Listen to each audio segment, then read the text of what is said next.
Samuel Pike no había sido visto en Clove Hill durante 14 meses, desde la tormenta de nieve que azotó los cañones y desgajó tejas de todas las casas del pueblo. Algunos decían que había muerto bajo la nieve, otros murmuraban sobre un derrumbe al norte, y unos pocos susurraban sobre sangre en sus manos y un cuerpo enterrado bajo su porche.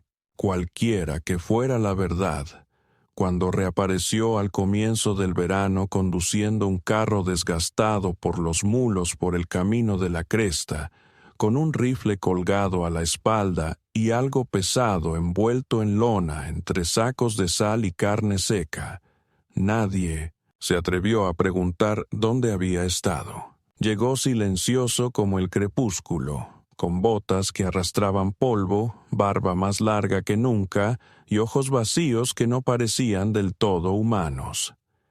El encargado de la tienda general, Tomás Jesús, intentó sonreír cuando Pike entró esa mañana. La sonrisa fue forzada, como la de un hombre frente a un oso que aún no decide si tiene hambre.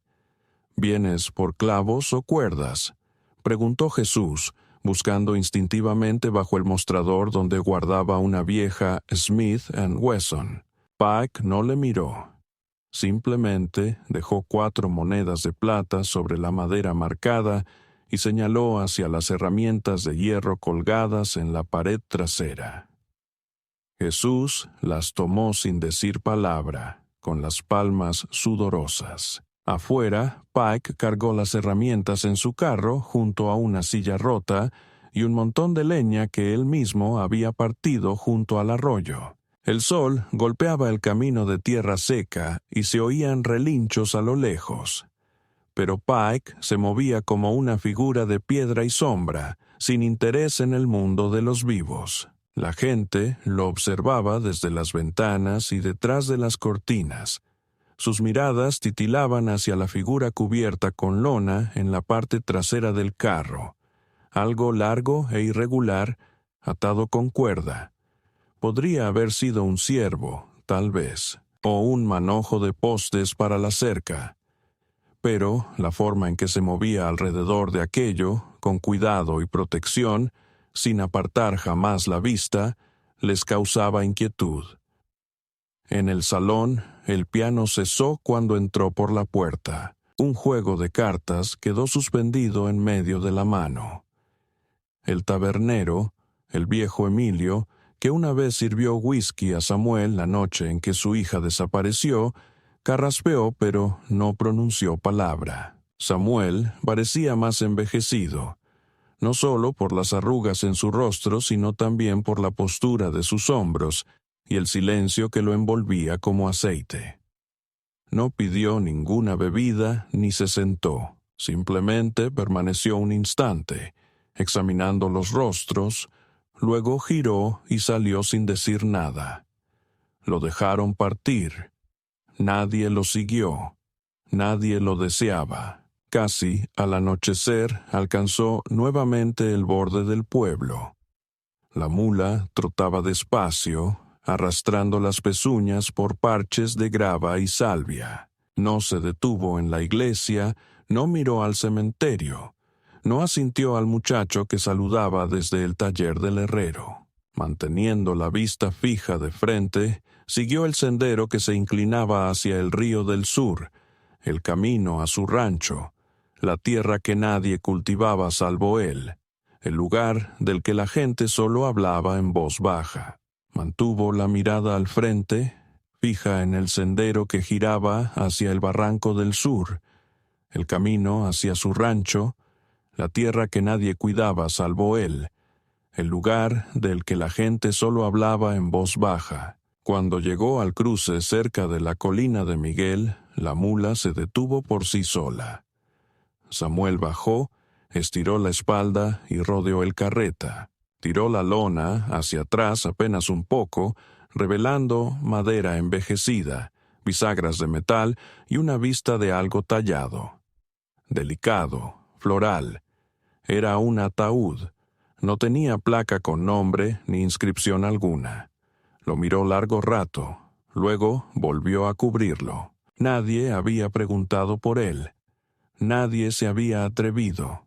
Aquella noche, bajo el amplio silencio de las estrellas, llegó a la puerta de su rancho. Las bisagras crujieron al abrirse. La maleza había crecido mucho y la cerca estaba medio derruida. Ató la mula, descargó las herramientas y dejó el carreta donde estaba. El ataúd lo levantó solo, despacio y con cuidado. Dentro de la casa, todo seguía igual. Polvo sobre la repisa, una taza de té sobre la mesa, un delantal colgado donde su esposa solía dejarlo. Colocó el ataúd en el centro del cuarto principal. Encendió una lámpara y quitó la lona. Dentro no había un cuerpo, sino decenas de objetos: un medallón, una muñeca con un ojo perdido, una Biblia quemada en los bordes y un pequeño vestido azul manchado con algo marrón y seco. Cerró la tapa con suavidad. Luego se hundió en la silla más cercana y no se movió hasta el amanecer. Sin lágrimas ni plegarias, solo calma. El viento afuera sacudía las contraventanas, pero Samuel permanecía inmóvil, acosado no por fantasmas, sino por memorias más pesadas que la culpa y más frías que el dolor. Al día siguiente no fue al pueblo. Cavó en silencio detrás del cobertizo un hoyo profundo y cuadrado. Cubrió el lugar con piedras.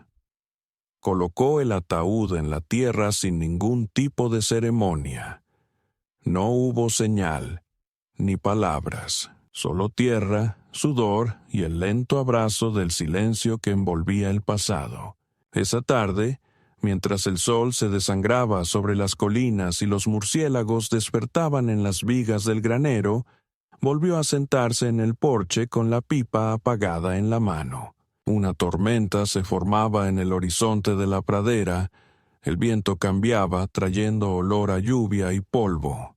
Fue entonces cuando escuchó algo: el tintineo de un arnés, el ladrido seco de una mula de comerciante y la risa baja de hombres que no pertenecían al silencio. Volvió la cabeza. Un carro avanzaba titubeante hacia él. 4 hombres lo conducían. Ninguno era de Clove Hill, y vestían uniformes ásperos sin insignias. En la parte trasera, encadenada por muñecas y tobillos, yacía una figura. Una mujer apenas vestida, su cuerpo marcado con sangre y suciedad, el cabello pegado al rostro. El carro se detuvo cerca de su portón. Uno de los hombres saltó al suelo, escupió en la polvo y gritó sin mirar a nadie en particular: «¡Mercancía fresca! La cambié en la mina de Jasper por 2 barriles de queroseno y una brújula rota». Fuerte, pero no habla ni llora. Quizá esté dañada en la cabeza. Quien la quiera, que haga oferta antes de que se desangre. Samuel no se levantó ni parpadeó. Observó mientras los hombres empujaban a la chica para que se incorporara, con las cadenas tintineando y sus rodillas cediendo entre la hierba seca. Ella alzó la cabeza despacio y, con la última luz del crepúsculo, sus miradas se cruzaron. Su expresión permaneció inmóvil. Pero algo cambió bajo la quietud, algo como el crujido de un hilo que se ha tensionado demasiado. Samuel se puso de pie, bajó del porche y caminó sin prisa hacia el carro. Los hombres enderezaron un poco su postura, uno apoyando la mano en el cuchillo que llevaba en el cinturón. «No buscamos problemas, señor. Solo queremos deshacernos de una carga». Samuel no respondió. Se detuvo junto al carro, volvió a mirar a la niña, a los cortes, los moretones, las quemaduras. Luego su vista se posó en la cadena que atravesaba las tablas del piso. Sacó un cuchillo del cinturón y cortó la cuerda antes de que alguien pudiera decir algo. La niña tambaleó, pero no cayó. Uno de los hombres dio un paso adelante. «Espera». Pero Samuel se volvió. Simplemente se giró. El hombre se quedó quieto. Samuel lanzó una bolsa de monedas al suelo. Luego levantó a la niña, con las cadenas incluidas, y la cargó de regreso hacia la casa. Ella no resistió ni pronunció palabra, pero sus ojos nunca dejaron los de él, ni por un instante. En esa mirada, mientras el viento levantaba polvo y el trueno retumbaba bajo las colinas, algo antiguo se transmitió entre ellos. No era reconocimiento ni agradecimiento. Era algo más viejo, algo parecido a la comprensión o quizás una advertencia, o incluso ambas cosas a la vez. Las cadenas mordían su piel con cada sacudida del carro, el hierro demasiado apretado, los eslabones oxidados y cortando a través de heridas costrosas que no habían tenido tiempo de sanar. No gritó, no suplicó, ni siquiera cuando el carro golpeó un bache y ella chocó contra la barra lateral, ni cuando uno de los guardias se rió y lanzó pan seco hacia ella, sabiendo que caería justo fuera de su alcance. Tampoco cuando se detuvieron en una loma sobre una casa que parecía no haber conocido la risa en años, y el hombre que salió al porche parecía más una figura tallada en ceniza que un alma viviente. Lidia había dejado el miedo hace mucho. Sintió cómo salía de su cuerpo durante la segunda noche bajo tierra, cuando la última vela se apagó y descubrió lo que significaba la oscuridad cuando tenía dientes. Después llegó el frío. Luego el hambre. Después el silencio. Más adelante, los nombres de los otros, susurrados para guardarlos en la memoria antes de que desaparecieran. Y ahora ella estaba allí, aún viva, apenas, pero no rota, no de la forma en que ellos esperaban. El hombre se acercó a ellos despacio, el polvo rodeando sus botas, el fusil colgado pero sin tocar, con una mirada impenetrable. Uno de los comerciantes se enderezó, moviendo la mano cerca de la culata de un revólver, pero el hombre no mostró ni un gesto. Los observó como si no valieran la pena, como si hubiera visto cosas peores. Fuera peor él mismo, y sin importar lo que portaran, no se comparaba con el peso que había tras sus ojos. No preguntó quién era ella. No preguntó por qué estaba encadenada. No preguntó qué le habían hecho ni qué había respondido. La miró a ella sin fijarse en los moretones o en la sangre reseca en su vestido, ni en la manilla de metal fundida en su muñeca, o en las quemaduras que decoraban su hombro como escrituras rotas. Buscó sus ojos y algo dentro de ella se preparó, esperando el destello habitual: odio, lástima, curiosidad o deseo. Pero en cambio no hubo nada, solo silencio absoluto. El tipo que puede significar locura o una misericordia desgastada que ni siquiera tiene nombre. El hombre se volvió hacia el comerciante que mascaba una caña y dijo con una voz áspera como la corteza seca que cruje: «¿Cuánto cuesta la cadena?». El comerciante parpadeó, escupió hacia un lado y respondió: «No es por el metal, amigo, es parte de una deuda. No hay factura, pero viene del lote de Jasper. ¿Conoces a Jasper? Es más cruel que las serpientes y el doble de difícil de matar. Tiene una docena como esta en el sur, pero esta es problemática. Mató a un cuidador con una maldita hebilla de cinturón. Nos dijeron que nos deshiciéramos de ella sin hacer ruido. Pensamos en hacer una parada y ver si alguien quiere un descuento por esta locura». El hombre no parpadeó. «¿Cuánto por la cadena?». El comerciante rió, pero ahora sonaba nervioso. «No quieres este problema. Nos echarán la culpa igual si aparece desollada y enterrada en tus tierras. ¿Quieres que te cuelguen por pecados ajenos?». Samuel Pike metió la mano en su abrigo. No sacó su arma. Sacó una bolsa de monedas envuelta en cuero encerado. La dejó caer en la tierra entre ellos. La plata tintineó contra la roca. Los demás hombres observaron, tensos e inseguros. El comerciante se agachó, abrió la bolsa y sus ojos se abrieron lo justo para ver qué había adentro. «Jesucristo», murmuró. «¿Hablas en serio?» Pike no se movió. El comerciante encogió los hombros y asintió a uno de sus hombres, que tomó una lima y comenzó a cortar la cadena. Lidia no mostró reacción alguna, tampoco cuando el metal se separó, ni cuando su peso avanzó y tuvo que sostenerse con las rodillas ensangrentadas.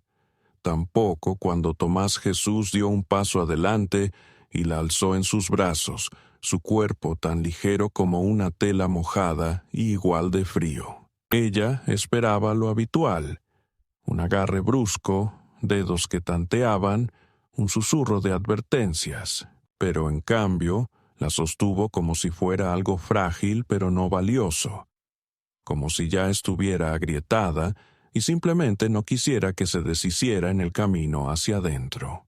Los comerciantes montaron a caballo, riendo nerviosamente, ansiosos por partir. «Buen viaje, extraña», gritó uno por encima del hombro. «Si no te destroza a la primera noche, quizás estés más loco que ella». Dentro de la casa, el aire estaba cargado de polvo y aroma a aceite de cítricos. Las paredes no crujían al entrar. El silencio era demasiado denso. Emilio la llevó por un pasillo corto, pasó junto a una habitación con las ventanas cerradas y entró en una dependencia lateral sin cama, solo una camilla, un lavabo y una pequeña estufa contra la pared. La dejó con delicadeza. Retrocedió y cerró la puerta. Ella escuchó cómo el pestillo se deslizó para asegurar la entrada, no para encerrarla, sino para bloquear el mundo exterior. Pasó 1 minuto. Luego 2. La puerta se abrió de nuevo y él regresó con un balde de agua tibia, un trapo y una prenda gris doblada. No dijo palabra. Solo dejó las cosas cerca de la camilla y se fue. Sin preguntas, sin ofertas, sin amenazas. Ella arrancó el vestido arruinado de su piel en pedazos. Las heridas eran peores de lo que recordaba. Cortes rojos e irritados, algunos infectados, otros limpios, todos dolorosos al tacto. Con lentitud limpió las heridas con un paño, estremeciéndose pero sin emitir sonido alguno. Frotó la sangre de sus brazos, de su cuello y del interior de sus muslos. Después, con cuidado, tomó la prenda que él había dejado. Era un vestido sencillo, de franela suave, viejo pero limpio. Con costuras hechas con esmero, el dobladillo había sido alargado para alguien más alto que ella. Dentro del cuello, apenas visible pero legible, un nombre: Rose. No era suyo, nunca lo había sido, pero perteneció a alguien importante, alguien a quien él había amado o enterrado, o tal vez ambos. Lidia se lo puso. Cuando él regresó horas después con un cuenco de caldo y pan de maíz envuelto en lino, ella estaba sentada en la cama improvisada, el cabello aún mojado por el lavado, con la mirada fija en la pared. No hablaba, y él no esperaba que lo hiciera. Colocó la comida cerca, se giró para marcharse y entonces se detuvo. Dijo sin mirarla: «Era de mi esposa, no tienes que usarlo». Ella no respondió porque no hacía falta. Cerró la puerta tras de sí con más lentitud esta vez. Esa noche el sueño no llegó con facilidad. Ella yacía bajo la manta, escuchando los sonidos de la casa, el crujido de la madera antigua, el viento rozando ramas secas contra el techo, el llamado lejano de los coyotes que resonaba por el cañón. Pero no había pasos, no giraban llaves, no había respiración pesada cerca del umbral. Solo silencio. Y el aroma de algo que ardía suavemente en la chimenea. Un fuego limpio, sin humo ni descomposición. En algún lugar de la oscuridad, Lidia finalmente dejó que sus dedos se relajaran. Tenía las manos apretadas tanto tiempo que no había notado el dolor. No sabía qué quería el hombre de ella. Quizás nada, quizás todo. Sin embargo, en ese instante, por primera vez en meses, comprendió que no era presa. Era una pregunta que nadie se atrevía a responder aún, y en sus huesos, en esos rincones que ni los peores hombres habían tocado, algo pequeño y agudo despertó, algo más antiguo que la mera supervivencia. No esperanza, todavía no, pero la memoria de ella no empezó con palabras ni con contacto, sino con el sonido de una puerta dejada deliberadamente sin asegurar. Samuel Pike nunca fue un hombre que valorara las formalidades, pero había sido educado para cerrar puertas contra la noche, asegurando pestillos y corrigiendo postigos, especialmente aquí, donde el viento podía transportar voces que no pertenecían a los vivos. Sin embargo, la noche después de encontrarla en la cama con el vestido de su esposa fallecida, dejó su puerta sin asegurar. No pronunció palabra alguna. Tampoco se volvió al cargar su plato vacío fuera de la habitación, ni cuando sus ojos lo siguieron con aquella misma calma que ya no parecía miedo, sino algo mucho más inquietante, una vigilancia sin juicio. No le agradeció y él no esperaba que lo hiciera. Pero esa noche algo no dicho pasó entre ellos. Una pausa, un cambio, la quietud de una casa que empezaba a respirar diferente. No durmió, no al principio. Se sentó en la cama, abrazando sus piernas, sus pies descalzos apoyados sobre las lisas tablas del suelo. El vestido que llevaba ya no olía a podrido o a humo, sino a jabón y a cedro. Su cabello se había secado formando ondas que caían sobre su clavícula, y cuando la brisa atravesó la pequeña ventana que estaba sobre la cama, levantó el rostro hacia ella, no en busca de consuelo, sino de recuerdo, de que el mundo afuera seguía su marcha, que ella ya no estaba debajo de él. Samuel, en la planta baja, estaba sentado en la mesa de la cocina con la espalda hacia la chimenea y una taza de metal con té que se enfriaba en su mano. No solía beber. No lo hacía desde el día en que encontraron sangre detrás del gallinero y no quedó ni una señal más. Rose desapareció de un momento a otro, y cuando alguien pensó en buscarla, ya era demasiado tarde. La tierra la había tragado como siempre hacía con los débiles y lentos, aunque ella no era ninguna de las dos cosas. Eso significaba que alguien se la había llevado, o algo peor. Desde entonces hablaba menos, trabajaba más duro y enterraba más secretos en la tierra de los que admitiría jamás. Pero ahora estaba esa chica. Lidia. No le preguntó su nombre, pero le llegó igual, grabado en la placa de metal que llevaba bajo la clavícula, incrustada en una cicatriz de quemadura como si alguien hubiese necesitado recordar y eligiera la crueldad para hacerlo. Aquella noche, ella hizo algo que no esperaba. Bajó las escaleras descalza, moviéndose con la cautela de quien solo conoce pasillos donde el silencio es sinónimo de seguridad y el ruido repentino de dolor. Él la escuchó mucho antes de verla. El leve crujido del peldaño que nunca reparó, su respiración contenida al cambiar el viento. Se quedó en la puerta de la cocina sin cruzar el umbral. Solo se quedó allí, observando las llamas bailar en la chimenea, observándolo a él sin que él la mirara. Él no se volvió, pero dijo sin mirar, ¿tienes hambre otra vez? Ella negó con la cabeza. Él lo sintió más que lo vio. El aire se movió ligeramente con ese gesto. Él metió la mano en el armario, sacó un trapo doblado y lo puso sobre la mesa.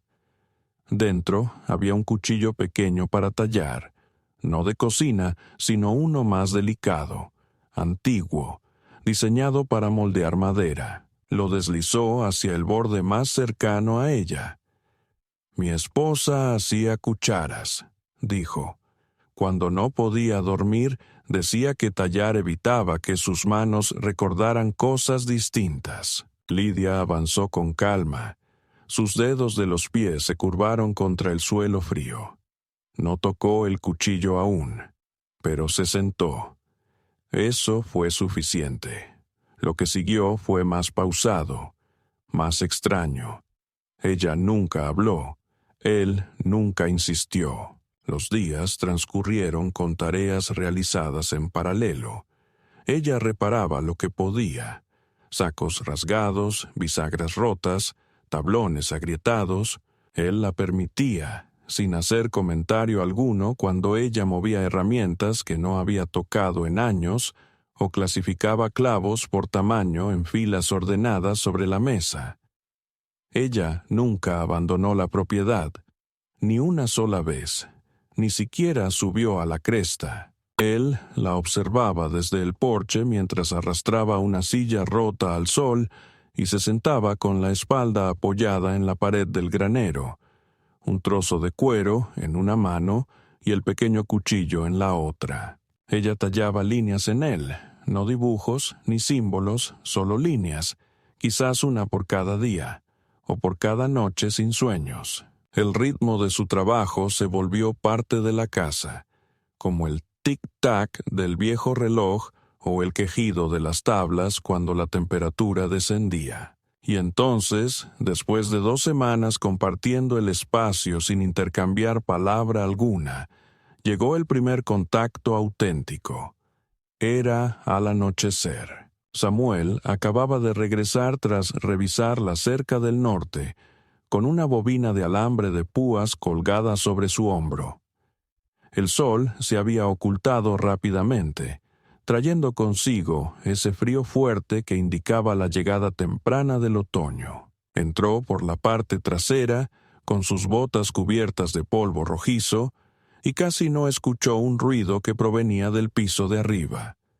No era un paso constante, sino uno que buscaba algo. Siguió el sonido, despacio y con duda, hasta que encontró la puerta de la habitación con las persianas entreabiertas. El cuarto no había sido tocado desde que Rose desapareció. Nadie entraba allí. Él tampoco lo había hecho, ni siquiera para limpiar el polvo. Pero allí estaba Lidia, de pie en el centro de la estancia, descalza, con la mano suspendida a pocos centímetros de la cómoda donde estaba la caja de música de Rose, cerrada, cubierta de polvo y con una telaraña. No lo miró cuando él entró en el umbral. No se movió. Sus dedos temblaban, pero no por miedo, sino por contención. Entonces hizo algo que él no comprendió. Giró despacio y pasó junto a él sin mirar ni detenerse, y al rozarlo con el dorso de su mano, apenas un susurro, una chispa de calor, un contacto tan ligero que debería haber sido insignificante. Pero él lo sintió como un trueno. Ella lo había tocado a propósito. Nadie se equivoca ni tropieza así. Solo fue suficiente para decirle, «Te veo». A la mañana siguiente, la caja de música estaba sobre la mesa de la cocina. Debía haberla bajado durante la noche. Él la miró fijamente por un buen rato antes de tomarla y limpiar el polvo de uno de sus bordes. Al abrir la tapa, no sonó ninguna melodía. Estaba rota desde hacía años. pero en su interior encontró un pequeño papel enrollado, una nota con 3 palabras escritas con letra apretada y en diagonal. Decía: «No la olvides». Al darle la vuelta, el papel estaba en blanco, sin nombre ni fecha, solo esas 3 palabras. Apartó la caja y no dijo nada cuando ella bajó a desayunar. Sin embargo, notó que llevaba el cabello diferente esa mañana, recogido con una cinta azul deshilachada que nunca le había visto antes. Esa cinta había pertenecido a Rosa. Lo sabía porque la había encontrado enterrada bajo su almohada la semana después de su desaparición. Desde entonces no la había tocado jamás. Y así, la balanza comenzó a cambiar.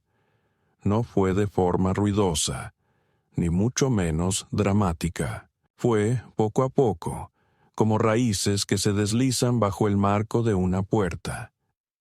Lidia empezó a tararear mientras trabajaba, no canciones, sino notas, rotas, susurrantes, delicadas. Samuel se sorprendía deteniéndose con frecuencia, no porque estuviera cansado, sino porque no quería interrumpir aquel sonido.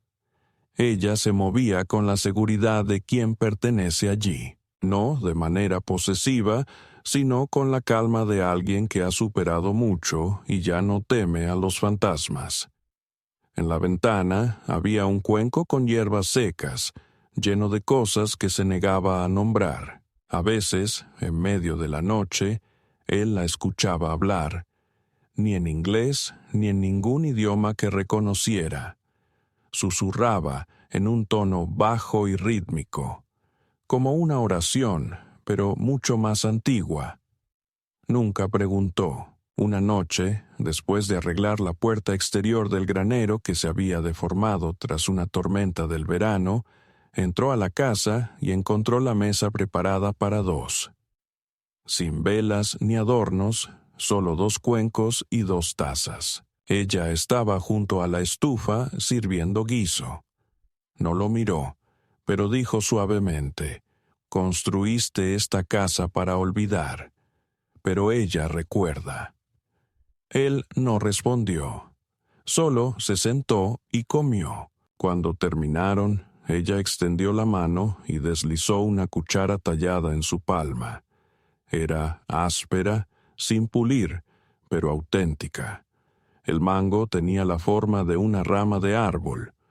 La punta se curvaba justo lo suficiente para sostener más de lo que parecía. Él la giró en su mano. Ella no sonrió ni explicó nada.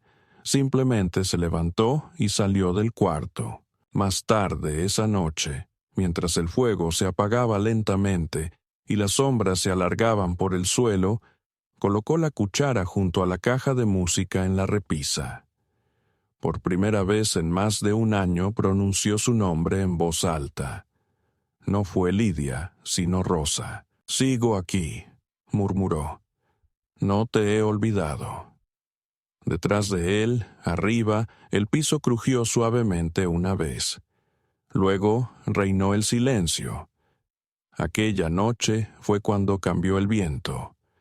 Ninguno de los 2 pudo conciliar el sueño. La tormenta llegó sin aviso, no de esas que se forman durante días con nubes densas y animales inquietos, sino una que aparece en un cielo despejado como un juicio. Era casi el anochecer y Samuel Pike estaba en el pastizal del sur, revisando la línea de la cerca donde los coyotes habían estado probando el alambre, una lenta avanzadilla de carroñeros más pacientes que desesperados. El aire había estado inmóvil todo el día, pesado con ese silencio previo al otoño, en el que el viento parece contener la respiración y hasta los insectos se mueven más despacio, esperando. Lidia estaba en el granero, trabajando en silencio como siempre, clasificando las hierbas secas que había recogido esa semana en la loma. Romero, agujas de pino y algo amargo que él no reconocía, pero había aprendido a no cuestionar. El cielo cambió de manera extraña. no a negro, sino en un tono demasiado profundo para ser real, un púrpura empapado en humo y metal, como un moretón en el borde del mundo. Pike se enderezó desde el poste que reparaba y miró hacia las colinas, luego de nuevo a la casa.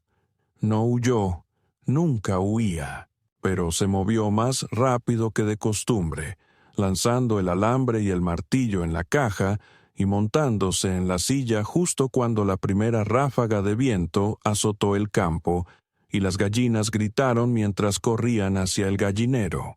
Cuando Samuel llegó al granero, Lidia ya estaba afuera, sin abrigo ni zapatos, de pie en el aire libre, con los brazos caídos a los lados, su rostro volteado hacia el cielo como si pudiera escuchar algo muy alto, algo profundo, algo verdadero y antiguo. Su cabello se agitaba alrededor de su cara, y no se inmutó cuando la primera descarga de relámpago rompió la cresta. Estaba demasiado lejos para alcanzar, pero lo suficientemente cerca para hacer vibrar la tierra. Emilio bajó de un salto, tomó su brazo y gritó por encima del viento: «¡Entra!». Pero ella no se movió.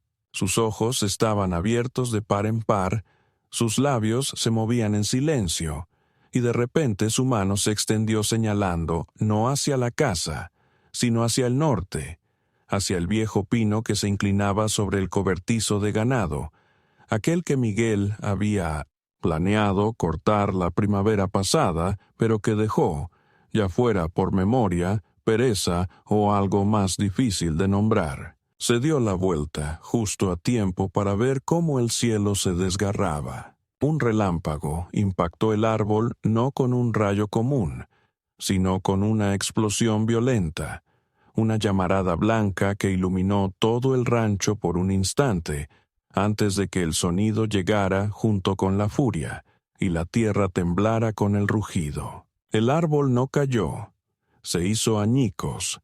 La madera y las llamas se dispersaron como huesos lanzados con ira. El aire se volvió denso por el humo y el ozono. Samuel retrocedió tambaleándose, casi perdiendo el equilibrio, los oídos zumbando y el corazón acelerado. Miró al cobertizo que seguía en pie, apenas. Una esquina humeaba y la pared estaba partida por la mitad. El ganado dentro balaba, asustado. Entonces volvió la vista hacia ella. Lidia no se había movido.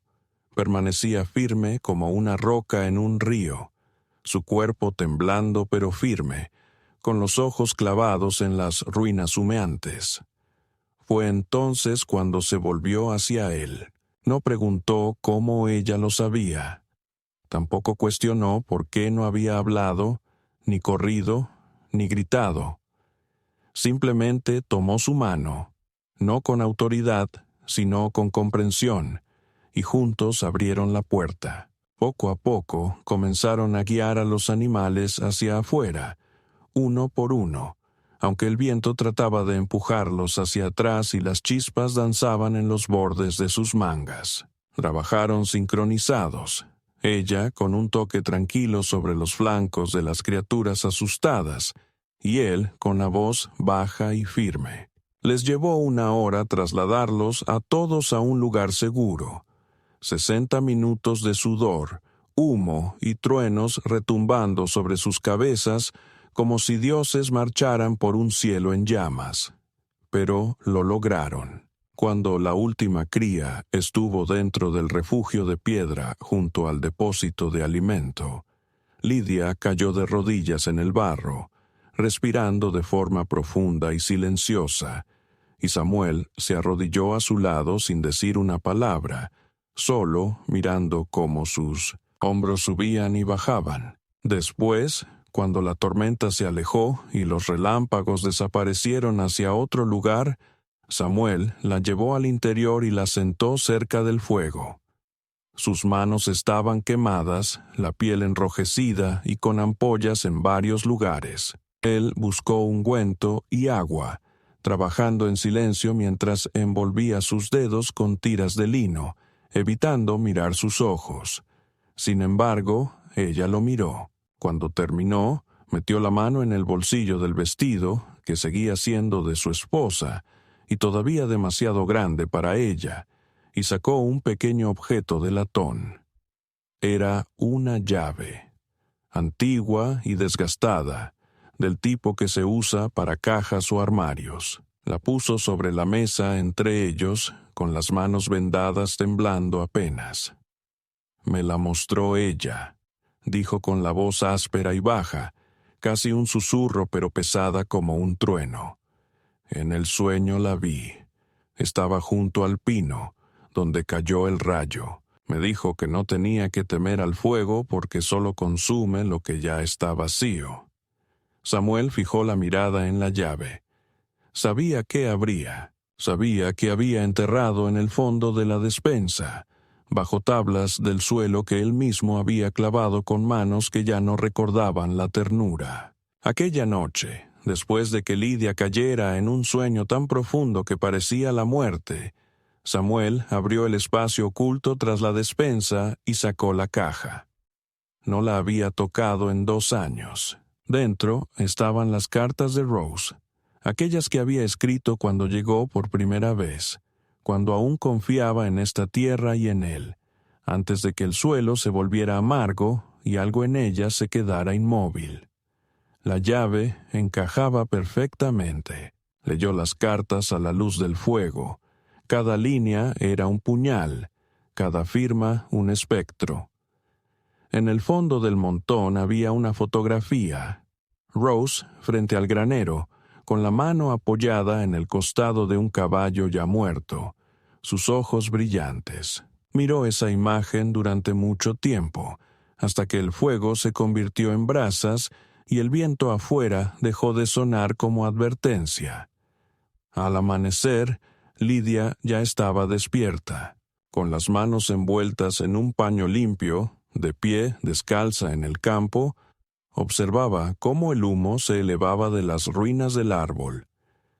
Samuel salió al porche con la fotografía en la mano.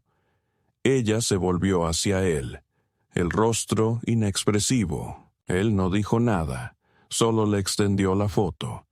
Ella la tomó, la miró una vez, luego la dobló con cuidado y la deslizó dentro de la venda en su brazo, no para esconderla, sino para conservarla. Después asintió. Volvió a mirar el campo y sin volverse dijo: «No fue la tormenta, fue el recuerdo de lo que no hiciste. El relámpago solo lo siguió hasta casa».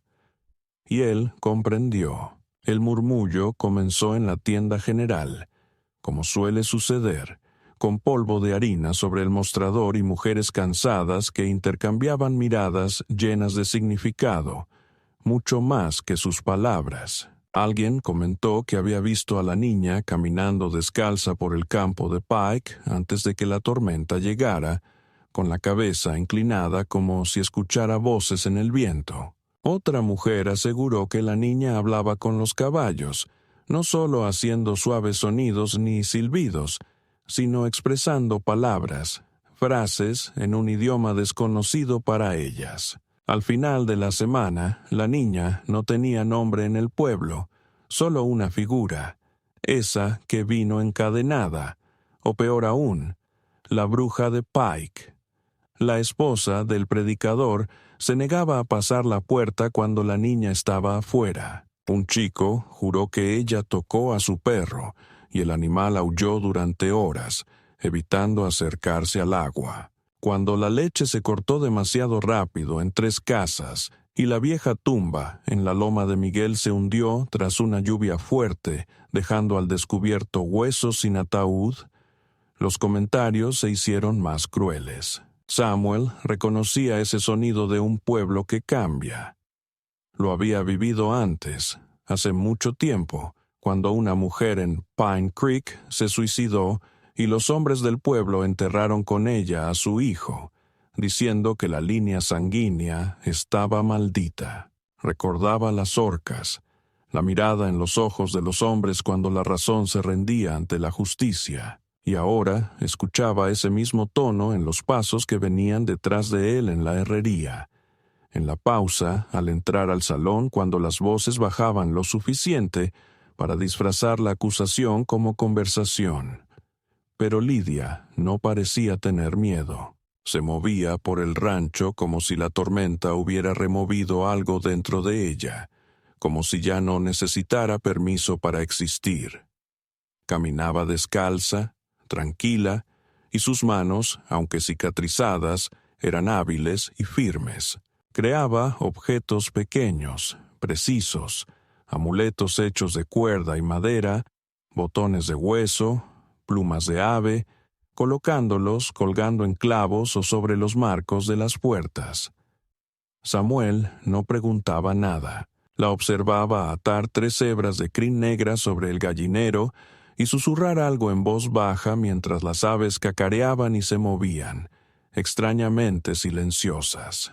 Lo veía arrodillarse junto al pozo, presionar ambas manos sobre el borde de piedra y permanecer allí más de 1 hora sin moverse.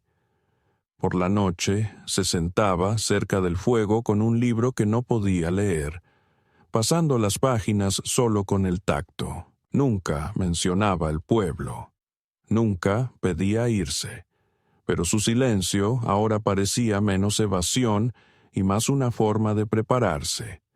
Cuando llegó, no fue como una revuelta. Aparecieron con botas y sombreros y voces duras bajo el calor de la tarde, 8 en total, hombres y 2 mujeres, parados al borde de la propiedad de Pike, con armas en sus fundas pero con miradas despiertas. No gritaron. Solo se quedaron allí hasta que Samuel bajó del granero y se encontró con ellos en la puerta.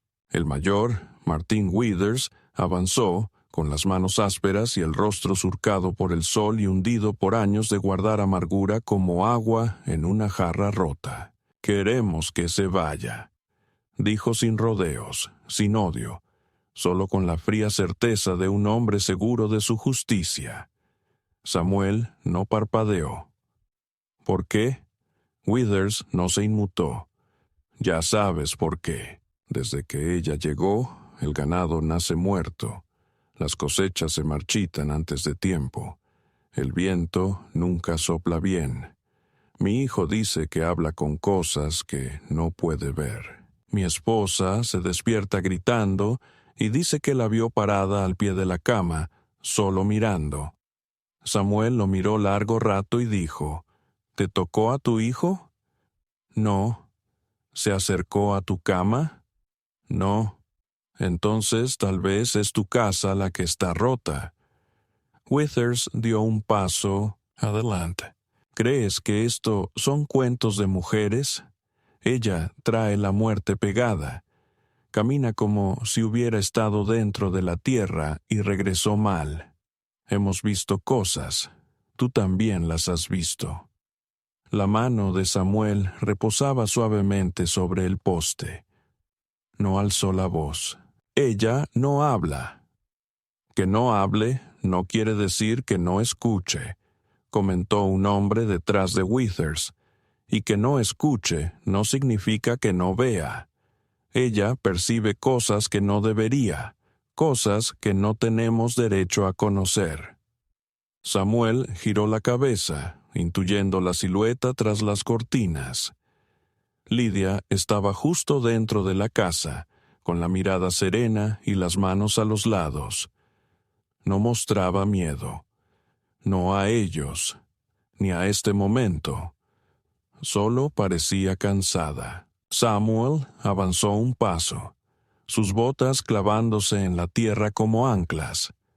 «Todos ustedes han venido porque tienen miedo, pero no saben a qué le temen. Por eso son peligrosos». Withers frunció el ceño.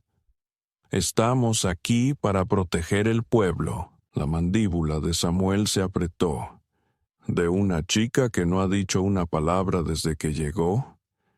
¿De una chica que sabe dónde están los cuerpos antes de que los encuentren?», dijo la mujer junto a Withers con los brazos cruzados. «De una chica que no llora ni sangra cuando debería. de algo fuera de lo común. Samuel no se movió. Entonces marchen. No hay lugar para su miedo aquí. No queremos regresar con fuego, advirtió la mujer. Ya hemos visto lo que pasa cuando los hombres equivocan su elección. Samuel se apoyó contra la puerta. Yo también, dijo. Esperó. Withers lo observó unos instantes más. Luego se dio la vuelta. Los demás lo siguieron. No hubo disparos ni amenazas, pero el mensaje estaba claro. Samuel los vio alejarse a caballo. Después volvió la mirada hacia la casa, donde Lidia permanecía justo en el lugar donde la había dejado.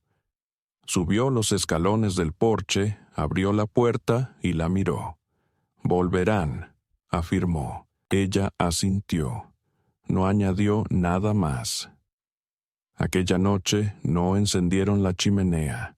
Comieron pan y queso fríos y se quedaron en silencio absoluto, escuchando el viento. Afuera no se movía nada. Sin embargo, el ambiente estaba cargado, como si la respiración se hubiese quedado retenida demasiado tiempo. 2 días después, apareció el primer cuerpo. No era un hombre, sino una vaca. No la mataron para comer, sino con un propósito ritual. Las costillas estaban grabadas con símbolos y sus pezuñas quemadas. El sheriff visitó a Samuel para interrogarlo, pero nunca directamente. Preguntó si había visto forasteros en la propiedad, o si Lidia alguna vez había hablado sobre las montañas. Samuel permaneció en silencio. No mintió ni exageró nada. Lidia no salió de la casa durante 3 días. Luego, de improviso, salió al jardín y comenzó a sembrar. No lo hizo en hileras, sino en círculos. Círculos salvajes, perfectos y sin sentido sobre la tierra.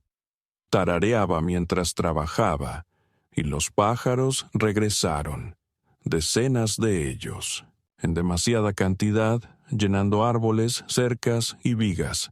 Observaban, cantaban, y tan rápido como llegaron, desaparecieron. En el 7º día, Withers regresó, solo, sin botas, sin sombrero, su rostro pálido, su voz apagada. Me equivoqué, dijo. El niño de mi hija cayó en el pozo. Ella se había ido. Tu niña. Se ausentó un momento, tal vez, pero lo encontró. Escuchó un sonido que nadie más pudo. Lo sacó antes de que sus pulmones fallaran. Él ya respira. Sus ojos están abiertos. Samuel esperó. Withers bajó la mirada. La trajo aquí por una razón. No sé cuál, pero no regresaré, ni con fuego, ni con nada. Samuel asintió una vez. Withers se fue. Esa noche, Samuel entró al jardín. Lidia estaba de rodillas, con tierra en las palmas y hojas enredadas en su cabello. Él se sentó junto a ella, despacio, con las articulaciones doloridas. Ella no levantó la vista. Él dijo, «Aún susurrarán». Ella respondió en voz baja, «Siempre lo harán». «¿No tienes miedo?» «He visto peores». Lo miró entonces y por primera vez extendió la mano, no para mandar, ni por obligación, sino para apartar un rizo de su mejilla. Sus ojos se cerraron. Su respiración se calmó. Y entre ellos el silencio dejó de ser frágil. Se convirtió en un límite, un lazo, una promesa. No para ser normales, ni para ser comprendidos, sino para ser escuchados. Y tal vez eso era todo lo que importaba. La primera nevada cayó la noche en que Samuel Pike no regresó a casa. Fue una nevada prematura, inesperada, seca y afilada como polvo de hueso llevado por el viento, cubriendo la cresta con un manto delgado y engañoso de blancura que incluso silenciaba a los coyotes. Lidia esperó toda la tarde, atenta al sonido del portón, al roce del cuero o al golpe distintivo de las botas contra los escalones. Pero cuando el cielo oscureció y no llegó ningún sonido salvo el susurro del viento entre las cañas quebradizas del jardín, algo dentro de ella se tensó. Sabía desde antes del anochecer que algo iba mal. Había señales pequeñas pero claras para ella ahora. Las gallinas no salieron del gallinero esa mañana, ni siquiera cuando esparció el alimento.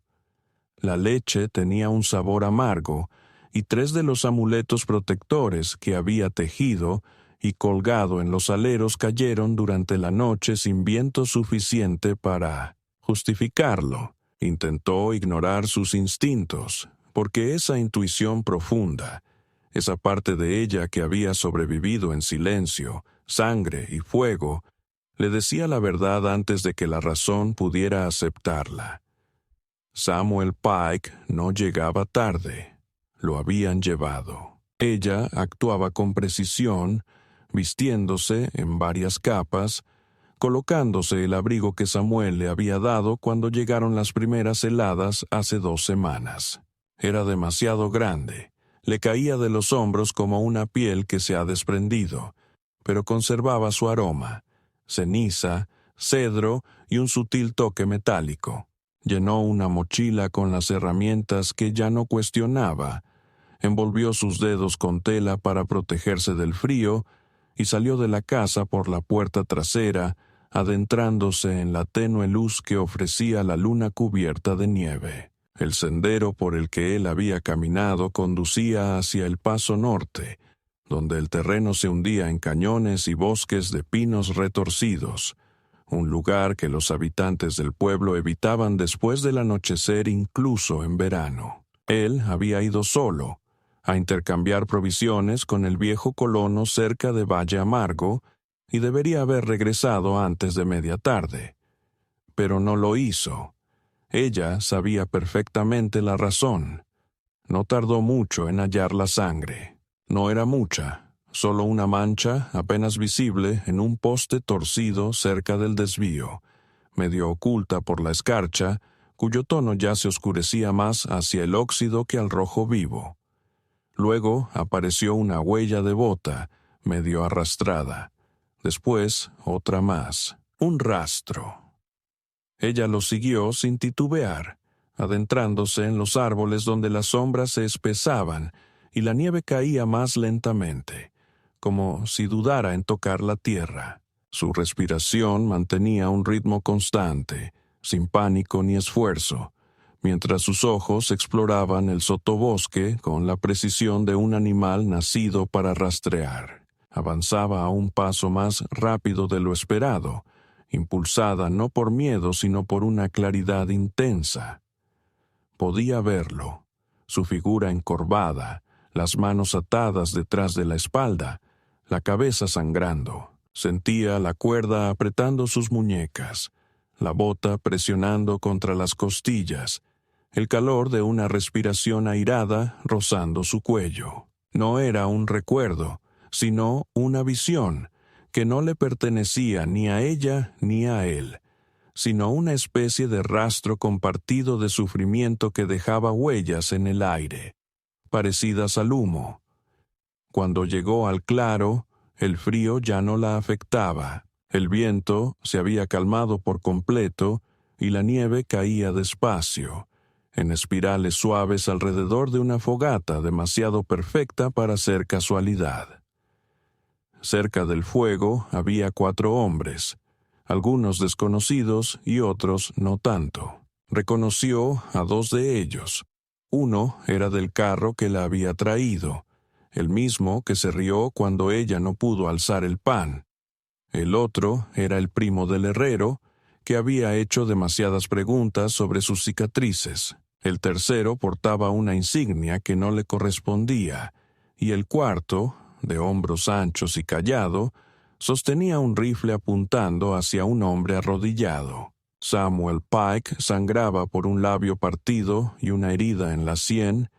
Sus manos estaban firmemente atadas, su abrigo removido, la camisa rasgada y su rostro inclinado hacia abajo, no por derrota, sino para ocultar algo que aún no han logrado descubrir. No la habían visto todavía, ni un instante antes de que ella atravesara la línea de árboles y la luz de la hoguera reflejara el brillo plateado en sus ojos. El que llevaba la insignia se giró sorprendido.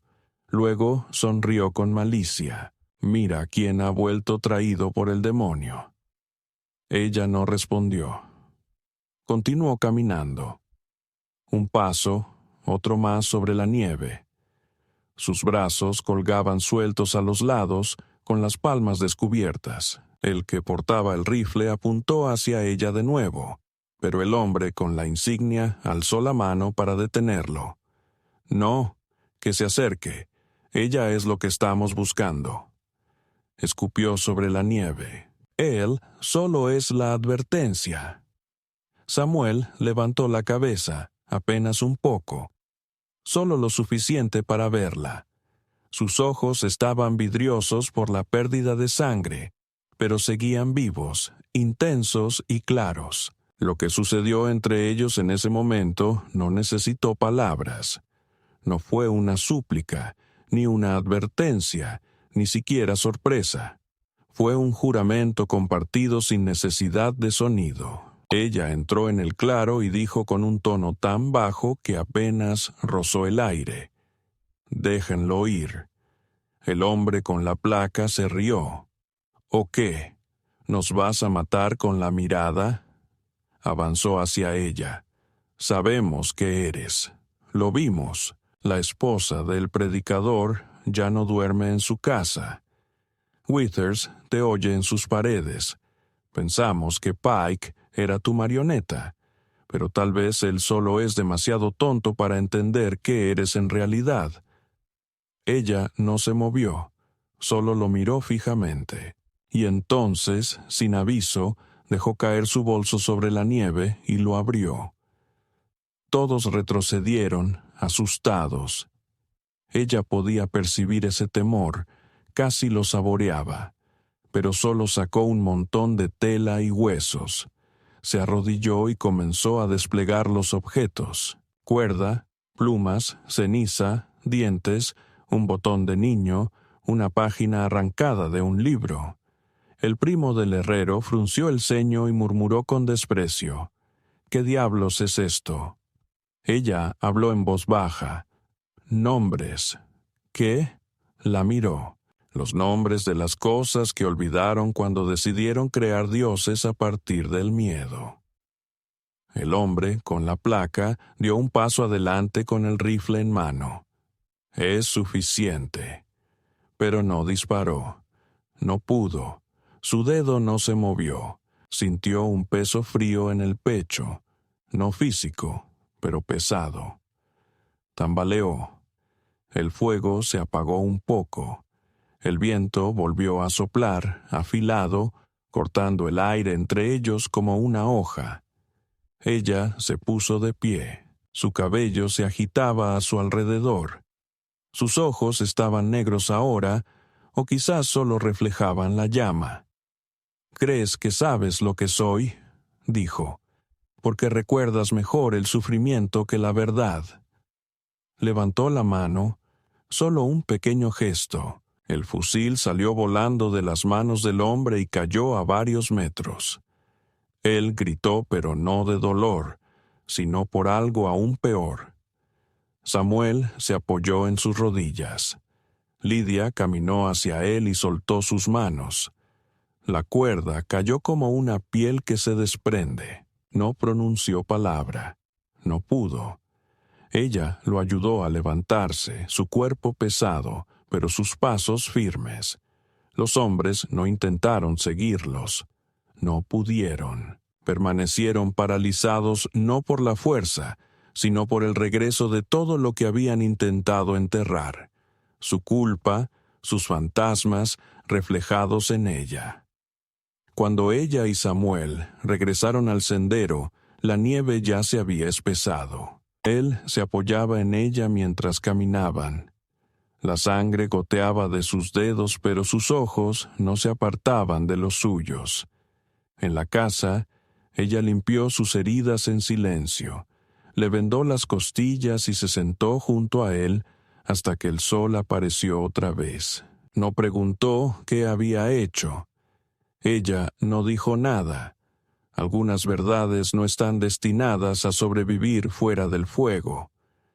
La primavera llegó sin avisar, filtrándose por la tierra descongelada como una melodía antigua recordada a medias en sueños. La nieve retrocedía en parches irregulares, dejando al descubierto pasto seco, postes de cerca rotos y huesos dispersos de animales que no soportaron el frío intenso. En el límite del rancho de Pike, sin embargo, el deshielo trajo algo más que barro y descomposición.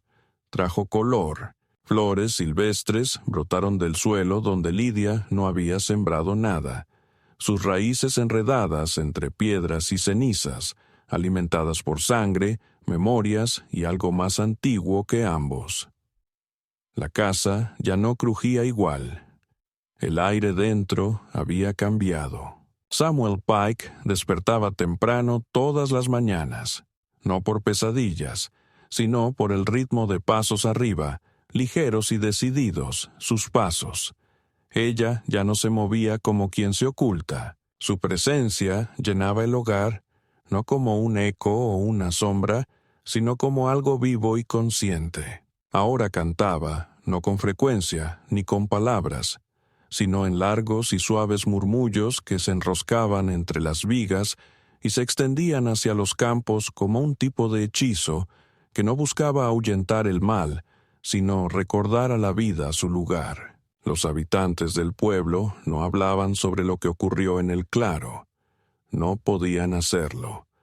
Aquellos que la vieron, que enfrentaron su voz y salieron intactos, llevaban ese recuerdo como un filo clavado apenas bajo la piel. Ninguno regresó a las tierras de Pike, no con preguntas ni con antorchas.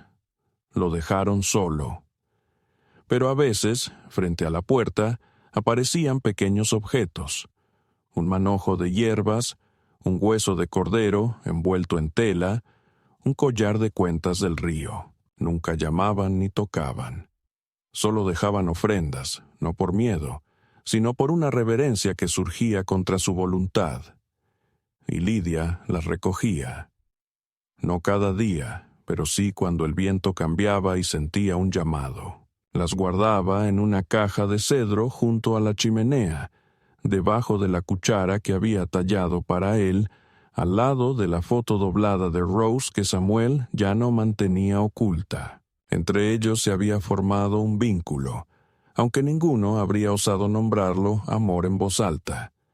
El amor parecía demasiado frágil, demasiado vulnerable para el mundo que habían sobrevivido. Lo que compartían era más antiguo, fundamentado en el trabajo y el silencio, en cómo ella aprendió a coser sus camisas sin medir, y en cómo él ajustaba las puertas del granero para que pudiera cerrarlas desde adentro si quería. Él nunca entraba en su habitación a menos que ella dejara la puerta abierta. Ella nunca preguntaba a dónde iba cuando desaparecía antes del amanecer y regresaba con tierra en las botas y ojos enrojecidos. No importaba. No llevaban cuenta. Simplemente permanecían. Elegían seguir. Una tarde, mientras el sol se extendía largamente sobre la cresta y las gallinas se acomodaban en silencio, Samuel permanecía en el borde del porche, observando a Lidia arrodillarse en el campo, sembrando algo desde su palma hacia la tierra. No podía distinguir qué era, y ella no le ofrecía explicación. Pero cuando se levantó, con las manos manchadas de tierra, lo miró por largo tiempo y luego señaló la pendiente detrás del cobertizo. Aquella noche, ella lo llevó hasta allí. En la oscuridad, con solo la linterna entre ellos, le mostró el lugar que había despejado. Era un jardín, de alguna forma, pero no para cultivar alimentos. En un círculo amplio había marcadores hechos con ramas y tablas de valla vieja, cada uno atado con tiras de tela, algunas blancas, otras negras, otras rojas. Se arrodilló junto a uno y dijo: «Los otros, de antes». Su voz no titubeó. Él no preguntó quiénes. Puso su mano sobre su hombro y permaneció así hasta que la linterna se apagó. Pasaron semanas. Lidia se rió una vez. Eso sorprendió a ambos. No fue una risa ligera ni fácil, sino quebrada y hermosa, como algo oxidado que finalmente cede. Él había contado una historia sobre una cabra, algo de hace muchos años, y su rostro se volvió hacia la ventana como si el cielo quisiera retener su sonrisa. Entonces llegó el sonido. Ella se cubrió la boca, avergonzada. Él no sonrió. Simplemente dijo en voz baja: «Eso era lo que esta casa necesitaba». El 1 de junio la encontró junto a los peldaños del pórtico con un bulto en las manos. Un vestido. No era de Rose, tampoco prestado. Uno que ella misma había cosido, de un rojo intenso, como las cranberries secas o las paredes del cañón. Lo llevaba puesto como si hubiera crecido de su propia piel, con los pies descalzos sobre el polvo y el cabello suelto. Él la observó bajar los escalones hacia la luz y por un instante todo lo demás desapareció. La guerra, la pérdida, las tumbas, la sangre, incluso Rose. Todo se desvaneció en el silencio que existe entre latidos del corazón. Ella se paró frente a él, la tela ondulando suavemente con la brisa, y dijo: «Puedes construir una vida con lo que te arrebataron si dejas de pretender que todavía esperas ser castigado». Él dio un paso adelante, tomó su mano, y esta vez ella no la apartó. No se estremeció, simplemente lo sostuvo. Permanecieron así en la quietud, donde nadie podía verlos y no necesitaban ser vistos. El cielo sobre ellos se extendía amplio y paciente, y el viento no traía augurios, solo el aroma de la tierra que volvía a calentarse. No se hicieron promesas, ni votos, pero algo terminó ese día, algo que debía acabar, y en su lugar comenzó algo nuevo, silencioso, merecido y completamente suyo.